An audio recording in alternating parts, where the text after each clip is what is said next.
Holidays-nale, adu namma GT Holidays da.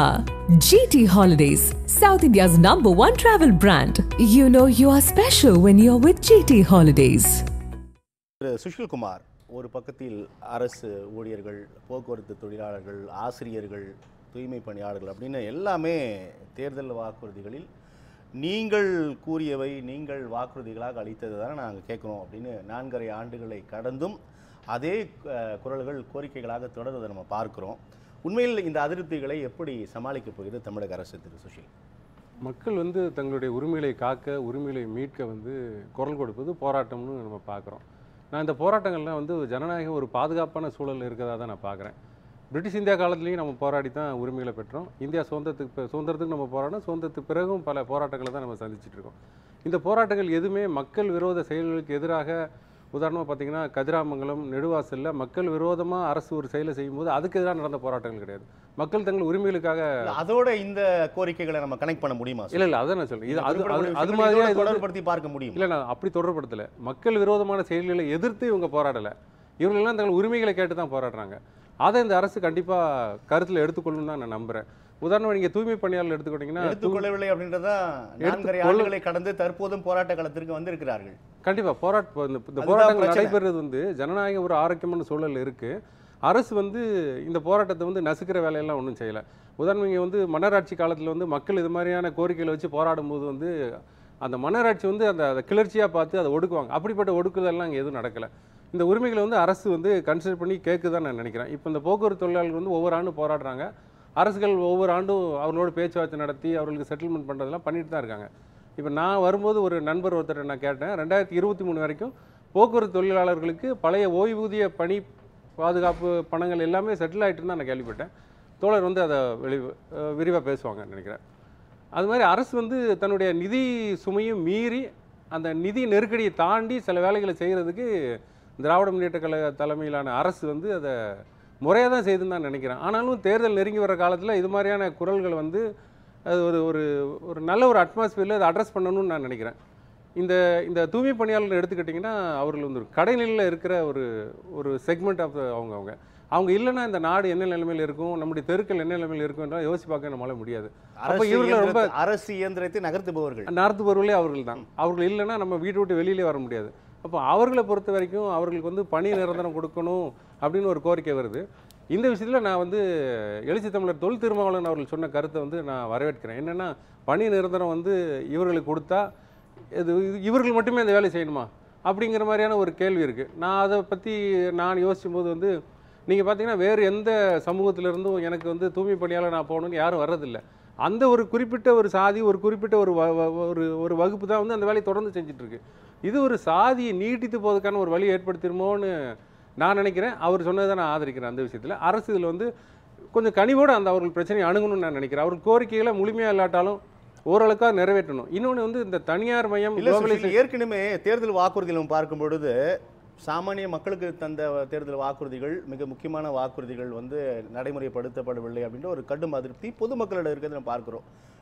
மாதாந்திர மின் கணக்கீட்டாக இருக்கட்டும், அல்லது கல்வி கடன், நகை கடன் உள்ளிட்ட நிறைய விஷயங்கள் பெரிதும் எதிர்பார்த்த ஒன்று. அதையும் இந்த அரசாங்கம் இன்னும் செய்து தரவில்லை அப்படின்ற கடுமையான அதிருப்தி இருக்கும் பொழுது, அரசு ஊழியர்கள் தேர்தல் வாக்குறுதிகளாக தந்தவை கூட இன்னும் செயல்படுத்தப்படவில்லை அப்படின்றது எல்லா தரப்பினருமே இந்த அரசாங்கம் தேர்தல் வாக்குறுதிகளால் ஒரு தவறான உத்தரவாதத்தை அளித்திருக்கிறதோ அப்படின்னு என்ன தோன்றுகிறது சொல்றாங்க. தேர்தல் வாக்குறுதிகளை கொடுத்துட்டு அதை நிறைவேற்றாமல் அடுத்த தேர்தலை சந்திக்க முடியாது. அப்போ தேர்தல் வாக்குறுதிகளை நிறைவேற்றுறதுக்கு தான் ஒரு அரசு முற்படும். ஏன்னா தேர்தல் எதிர்கொண்டு இருக்கிற ஒரு அரசு அதை தான் செய்வாங்க. ஆனால் ஏன் செய்யாமல் இருக்காங்கன்னு பார்த்தீங்கன்னா, செய்யலைன்றதான பிரச்சனை இல்லை. ஏன் 6 மாதங்களில் நம்ம அடுத்த தேர்தல் வரப்போகிறது, அடுத்த தேர்தல் வாக்குறுதிகளை நம்ம பார்க்க போகிறோம். நிதி பற்றாக்குறை அதுக்கு ஒரு முக்கியமான காரணம். இதை இந்த அரசு அட்ரஸ் பண்ண தான் செய்யணும். ஒன்றியத்தில் இருக்க ஒரு பாராமுகமாக இருக்கிற ஒரு அரசோடைய ஒரு நெருக்கடியும் காரணம் இதெல்லாம் நிறைவேற்றுறதுக்கு. இன்னொன்று, எல்பிஜி வந்ததுக்கப்புறம் குளோபலைசேஷன், இந்த கோரிக்கைகள் ஒன்றியத்தோடு நம்ம ஏன் கனெக்ட் பண்ணணும்? இல்லை, நிதி பற்றாக்குறை ஒன்றியத்தை கேட்டு தான் நீங்கள் தேர்தல் வாக்குறுதியாக தந்தீங்களா? ஒன்றியத்தை ஏன் கனெக்ட் பண்ணுறீங்க?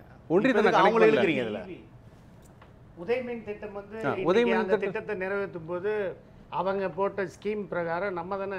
அதற்கும் மாதாந்திர மின் கணக்கீட்டு முறைக்கும் என்ன சம்பந்தம்? இல்ல, அவங்க தான் இந்த ரேட் எல்லாம் ஃபிக்ஸ் பண்ணி. அது புரிஞ்சுக்கிறேன் திரு கனகராஜ். அதற்கும் இந்த தேர்தல் வாக்குறுதி என்ன சம்பந்தம்? நான் என்ன சொல்றேன்னா, மத்திய மைனாரிட்டி பாஜக ஆட்சியில் இப்போ அவங்க சொன்ன வேலை வாய்ப்பு 2 கோடி பேருக்கு ஏற்படுத்தி தரேன்னு சொன்னாங்க. தந்தாங்களா? 15 லட்சம் ஒவ்வொருத்தர் பேங்க் அக்கௌண்ட்டுக்கும் போடுறேன்னு சொன்னாங்க. போட்டாங்களா? இல்லை. எப்படி நெருக்கடி இப்போ ஆளும் அரசுக்கு இப்போ மத்திய மைனாரிட்டி பாஜக கொடுக்குதுன்னா டூயல் இன்ஜின் இல்ல, தனி டிபேட். அதற்கும் தேர்தல் வாக்குறதுக்கும் என்ன பிரச்சனை இருக்கு? திரு நயினார் எனக்கு நீங்க இருக்குங்க. மத்திய மைனாரிட்டி பாஜகவினுடைய அரசுக்கு ஒரு தமிழ்நாட்டில் இன்னைக்கு ஜிடிபி இன்னைக்கு அதிகமா இருக்கு, இந்தியாவை விட அதிகமா இருக்கு, இன்ஃப்ளேஷன் கம்மியா இருக்கு.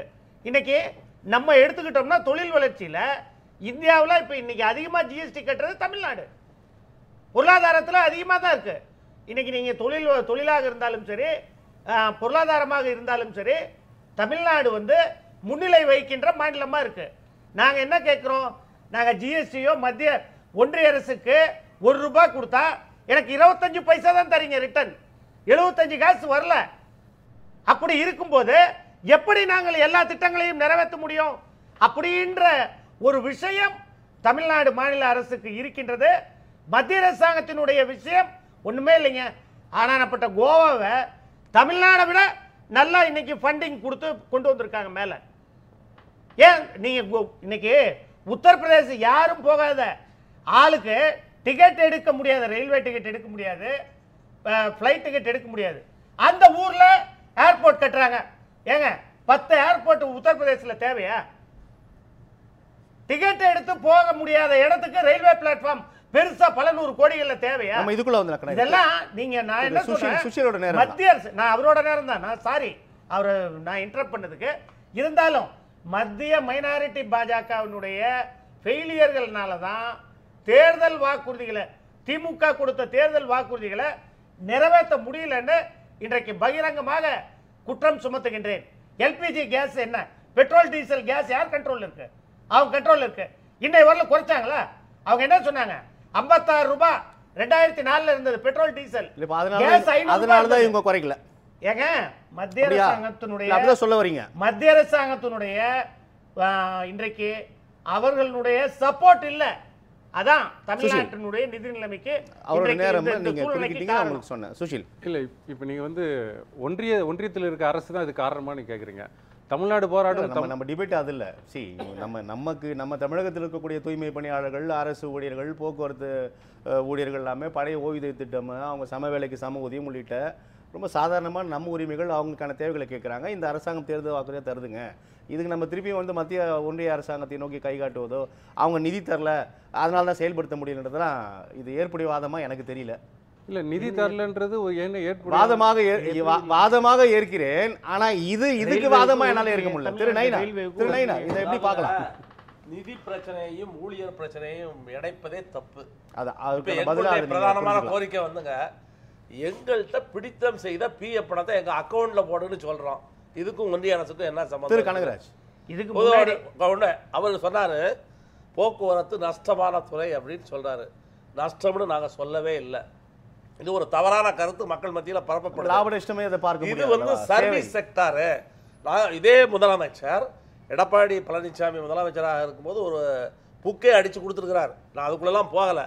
என்னன்னா அரசாங்கம் இந்த சர்வீஸ் செக்டாருக்கு கொடுக்க வேண்டிய பணத்தை கொடுக்கல. அதுதான் பிரச்சனை. கொடுக்க வேண்டிய பணத்தை கொடுக்காம தொழிலாளி பணத்தை எடுத்து செலவழிச்சுட்டு மத்திய அரசாங்கம் கொடுக்கலன்னு சொல்றதெல்லாம் அது இதுக்கு பொருத்தம் இல்லாத. ரெண்டாவது இப்போ செவிலியர்களுக்கு சம வேலைக்கு சம சம்பளம்னு சுப்ரீம் கோர்ட் சொல்லிச்சு, ஹைகோர்ட் சொல்லிச்சு. இதுக்கு மத்திய அரசு கொடுக்கலன்னா அதுக்காக செவிலியர் பட்டினி கிடப்பானா? அதனால ஊழியர் பிரச்சனைக்கும் இப்போ நிதி மத்திய அரசு கொடுக்கலங்கிற பிரச்சனையில் இந்த அரசாங்கத்தோடு நாங்கள் இணைஞ்சு நிற்கிறோம். இந்த அரசாங்கத்தோடு இணைந்து தான் சண்டை போடுறோம். 2 பேரும் சேர்ந்து மத்திய அரசு சண்டை போடுவோம். அது வேறு பிரச்சனை. மத்திய அரசு கொடுக்கலன்னு என்ன நீ பட்டினி போடுவதற்கு என்ன நியாயம் இருக்கிறது?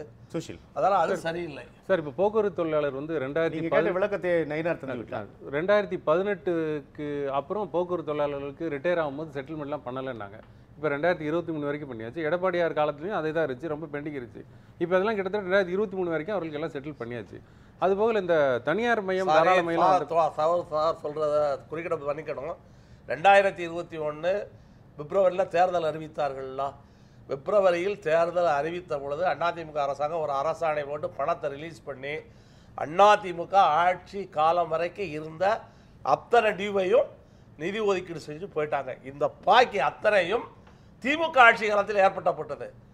இந்த ரிட்டையர்மெண்ட் பெனிஃபிஷியல் எல்லாமே 2021 திமுக ஆட்சிக்கு வந்த பிறகு ஏற்படுத்தப்பட்டது. நான் அந்த இதிலே இருக்கிறேன். அதிமுக ஆட்சியில் நாங்கள் 2021 பிப்ரவரியில் ஒரு ஸ்ட்ரைக் பண்ணும்போது 1400 கோடி ரூபாயை ஒதுக்கி டியூவெல்லாம் முடிஞ்சு போச்சு. இது திமுக ஆட்சியில் ஏற்பட்ட டியூ. சுஷில், இப்போ நம்ம அவர் தோழர் பேசும்போது சொன்னாங்க தூய்மை பணியாளர்களை வந்து அவங்க கால கழுவுறது வைக்கிறதுன்றாங்க. இப்போ இந்த குளோபலைசேஷன் லிபரலைசேஷன்லாம் வந்ததுக்கப்புறம் கொரோனா நேரத்தில் அவ்வளவு அப்படியெல்லாம் புகழ்ந்து மோடி கூட தங்க வீட்டு வாழ்வாதாரமே கேள்விக்குறியாக மாட்டீர்களே ஆதங்க குரலாக மைனாரிட்டி மோடி அரசுல அந்த மோடி கூட அவங்க வீட்டுக்கு தூய்மை பணியாளர் வர வச்சு அவங்க காலெல்லாம் கழுவினாரு. இந்த கால கழுவுறதெல்லாம் விட்டுட்டு அவர் கையில இருந்து ஒரு பெண் எடுத்து தூய்மை பணியாளர்கள் நாடு முழுவதும் அவர்கள் பணி நிரந்தரம் செய்யப்படாது அதெல்லாம் செய்யறதை விட்டுட்டு இது இந்த மாதிரி பணி சுமை இது நிதி நெருக்கடி இருக்குன்றது அந்த தகவலையே வந்து ஏற்றுக்கொள்ள முடியாம நம்ம முதலமைச்சர் எடுக்க மாட்டாரோ சார்? அது அந்த நேஷனல் ரூரல் லைவ்லிஹுட் மிஷன் வந்ததுக்கு அப்புறம் நீங்க வந்து இதை தேசம் முழுவதுக்கும் ஒரே ஒரு வரையறை கொண்டு வராங்க. அவங்க நீங்க வந்து பிரைவேட்டா தான் ஆட்களை என்கேஜ் பண்ணணும், பெர்மனன்ட் ஊழியர் வைக்கக்கூடாதுன்னு சொல்றாங்க. இதெல்லாம் தாண்டி செய்யணும்னா அது ஒன்றியத்தில் இருக்க அரசு தான் அதை செய்ய முடியும். இல்ல நேஷனல் அர்பன் லைவ்லிஹுட் மிஷன் அரசாங்கம் ஒன்றும் விவரம் இல்லாமல் தேர்தல் வாக்குறுதியெல்லாம் சொல்லலை. தமிழக முதல்வர் மாண்புமிகு முதல்வர் ஸ்டாலின் அவர்கள் ஏற்கனவே மேயராக இருந்தவர், சென்னை மேயராக இருந்தவர், அவர் மந்திரியாக இருந்தவர். கடந்த காலங்களில் அவங்க 50 ஆண்டு காலம் அவங்க அரசியல் இருக்குது. ஒரு முறை அவங்க அறிக்கை வைக்கிறாங்கன்னா நிதி நிலைமைகள்லாம் விவரம் இல்லாமல் வச்சுட்டாங்க, மத்திய அரசாங்கம் கொடுக்காதனால தான் இந்த பிரச்சனைன்னு சொல்கிறது இருக்கு இல்லையா, இது வந்து ஏற்படுது இல்லை. நாங்கள் என்ன சொல்ல வரோன்னா, இது வந்து இந்த அரசாங்கம் சொன்ன வாக்குறுதியை நிறைவேற்றணுன்றது செய்வது மக்களுக்கான அரசாங்கம் வந்து மக்களுக்காக இருக்கணுமே தவிர மக்கள் அரசாங்கத்துக்காக இல்லை. அப்போது மக்கள் நீங்கள் ஏமாத்துறீங்களான்னு அர்த்தம். உங்கள் தேர்தல் வாக்குறுதிக்கு ஒரு பக்கம் ஒரு மந்திரி என்ன சொல்கிறாரு, அந்த தேர்தல் வாக்குறுதி நான் கொடுக்கலன்றாரு. இன்னொரு பக்கம் தூய்மை பணியாளர் கோரிக்கை வச்சு பேசும்போது எனக்கு காது கேட்கலன்றாரு. அப்போது இந்த தொழிலாளிகள் இந்த குறிப்பிட்ட மக்களை இந்த சமூக மக்களை நீங்கள் திட்டமிட்டு புறக்கணிக்கிறீங்கன்ற மாதிரி தான் நாங்கள் குற்றச்சாட்டு வைக்கிறோம். வாக்குறுதிகளை நிறைவேற்றது மட்டும் இல்லை, இது வந்து இந்த நிதி நிலைமை என்று சொல்லுறது மாநில அரசாங்கத்துக்கு மத்திய அரசாங்கத்தை காரணத்தை காட்டி இவங்களுக்கு பொறுப்பில்லாம் தட்டி கழிச்சுட்டு போக முடியுமா? அப்புறம் நம்ம வழக்கறிஞர் வந்து சுசில்குமார் ராஜ்குமார் சொன்ன விஷயம் வந்து இந்த சமூக மக்கள் இந்த வேலை தான் செய்யணுமா என்ற திருமாவளவன் சொன்ன கருத்தில் எனக்கு உடன்பாடு இருக்குன்றாரு. எங்களுக்கும் அதில் உடன்பாடு இருக்குது. நாங்களும் இந்த மக்களை செய்யணும்னு சொல்லலை, இதை நவீனமயமாக்கணும் இல்லை. ஆனால் இன்றைக்கு அந்த தொழிலாளி கொஞ்சம் ஒரு படி மேலே வரணும்னா அவன் குறைஞ்சபட்சம் சம்பளம் ஆகுது, ஒரு நிரந்தரம் கிடைச்சா, ஒரு வருவாய் இருந்தால் தன்னோட மகன்களை படிக்க வச்சு அவன் நாளைக்கு நான் இதே வேலை செய்வேன்னு சொல்லுவானா? பொருளாதார ரீதியாக கொஞ்சம் மேலே போனால் இப்போது அந்த விஷயத்தை சொல்கிறோம். எங்களுடைய இது முதல்ல என்ன சொல்லலாம், இது நவீனமயமாக்கணும்னு சொல்கிறோம். மற்றபடி இவங்களை நிரந்தரப்படுத்தக்கூடாதுன்றது இந்த அரசாங்கத்துக்கு அவங்க செய்கிற நடவடிக்கை வலு சேர்க்குற மாதிரி போகும். அவங்க உணர்ந்து தான் பேசுகிறாங்க. அது அவங்க அடுத்த கட்டமாக அதை யோசிக்கிறாங்க.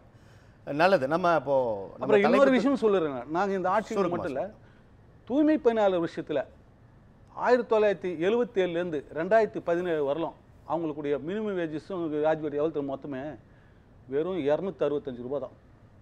2017 தான் மினிமம் வேஜஸே வந்தது. ஆனால் இந்த கழக ஆட்சிகளில் இப்படி தூய்மை பணியாளர் விஷயம் இன்னைக்கு தூய்மை காவலர்கள் எடுத்துக்கிட்டிங்கன்னா வெறும் 5000 ரூபாய். அப்போது ஜிஓ சட்டப்படி அவங்களுக்கு கொடுக்க வேண்டிய ஒரு தூய்மை காவலருக்கு 7000 ரூபாய் அவங்களோட பறிக்கப்படுது. நாங்கள் என்ன சொல்கிறோம், இது திருட்டன்றோம். நீங்கள் போட்ட ஜிஓவை நீ அமலாக்கலைன்னா தொழிலாளி மத்தியிலேருந்து அவனோட உழைப்பை நீ சுரண்ட, இது திருடன்றோம். நான் வன்மையாக கண்டிக்கிறேன். இந்த விஷயத்தை நான் வந்து வலுவாக சொல்கிறோம். ஒரு பிட்பாக்கெட்டு ஒருத்தன் பாக்கெட்லேருந்து காசு எடுத்தால் அவன் பிட்பாக்கெட் திருடன்றீங்கன்னா இந்த அரசாங்கமே நீ போட்ட ஜிஓவை நீங்கள் மீறுறீங்கன்னா என்ன அர்த்தம்? இன்றைக்கி இருக்கிற விலைவாசியில் இந்த குறைஞ்சபட்ச சம்பளத்தில் வாழ முடியாது. பணி நிரந்தரத்துக்கான ஒரு விஷயம் வேறு. ஆனால் நீங்கள் இதுலேயும் நீ மறுக்கிற, அவங்ககிட்ட இருந்து பறிக்கிறேன்னா இந்த அரசாங்கம் இப்படி செய்கிறதுக்கு நிதி நிலைமை தான் காரணம். மோடி அரசாங்கத்து செய்கிற விஷயங்களை நாங்களும் வந்து உடன்படுறோம். அது எதிர்க்கிறதுல திமுகவோட நிற்கிறதுல எல்லாம். ஆனால் இந்த காரணம் சொல்லிட்டு எல்லாம் போக முடியாது. நல்லது ஜானகி, தொடர்ந்து பேசலாம்.